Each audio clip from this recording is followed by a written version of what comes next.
मैं हूं मनीषा बोंद्रे और आप देख रहे हैं केसरी उजाला न्यूज। आज देश में 10 दिनों तक चले गणपति उत्सव का समापन हुआ है, जिसमें कल अनंत चतुर्दशी के पर्व पर नागपुर के जरीपटका में 21 गणपति का शांतिपूर्ण माहौल में विसर्जन हुआ और रात 11 बजे तक ही विसर्जन का समापन कर दिया गया।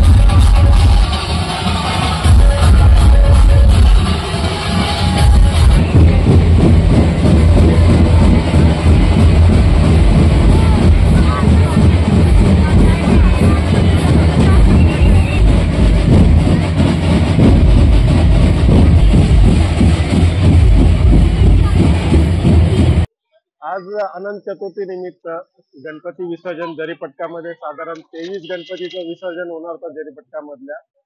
मागील काही वर्षांचा जुन्या अंमलदार आणि अधिकाऱ्यांच्याकडून माहिती घेतल्यानंतर असं लक्षात आलं होतं की वसंतशाह चौक मध्ये सर्व गणपतींना येऊन तिथे आपलं 5-10 मिनिटं डान्स करायची इच्छा असते, परंतु ते येताना I love Jaripatka, ginger mall, Vasantshah चौकच्या आजूबाजूला अशा दोन्ही गल्ल्यातून एकत्र गणपती घुसत होते, त्यामुळे संपूर्ण गर्दी तिथे होत होती आणि एकमेकांना गणपती पास व्हायला वेळ मिळत नव्हता किंवा चान्स मिळत नसल्यामुळे तिथे खूप उशीर होत होता, प्रत्येक गणपतीला खूप उशीर होत होता।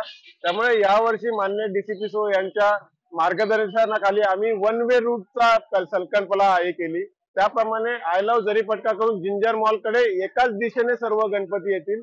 सर्व गणपती सुरुवात होईल आय लव्ह जरीपटका आणि जिंजर मॉल इथे संपून पुढे विसर्जनासाठी मार्गस्थ होईल। याकरता आम्ही सर्व गणपती मंडळांची बैठक घेतली, सर्वांना हा प्लॅन समजावून सांगितला, सर्व गणपती मंडळांना हा प्लॅन आवडला आणि आजच्या दिवशी आम्ही हे बघितलं की सर्व गणपती मंडळांनी त्याला आमच्या या प्लॅनला सहकार्य करून तो अस्तित्वात आणण्यात अतिशय मोलाचं सहकार्य केल्यामुळे आज 11 वाजता वसंतशाह चौक हा पूर्णपणे खाली होता आणि त्याच्यानंतर आजचं विसर्जन अतिशय शांततेत पार पडले। डीजेचे नियम वगैरे तर सर्वांना माहित आहे, डीजे कोणालाही अलाउड नव्हता, फक्त 2 स्पीकर आणि 2 मिक्सर अलाउड असल्यामुळे आपण डीजे पूर्णपणे बंद ठेवला होता। यापूर्वी जे वेगवेगळ्या ठिकाणून एकत्र येत होते त्याच्यामुळे जी गर्दी होत होती ती आम्ही यावेळेला टाळण्याचा प्रयत्न केला आणि त्याच्यामध्ये आम्ही यशस्वी झालो असं आजच्या याच्यावरून तरी आम्हाला वाटतंय।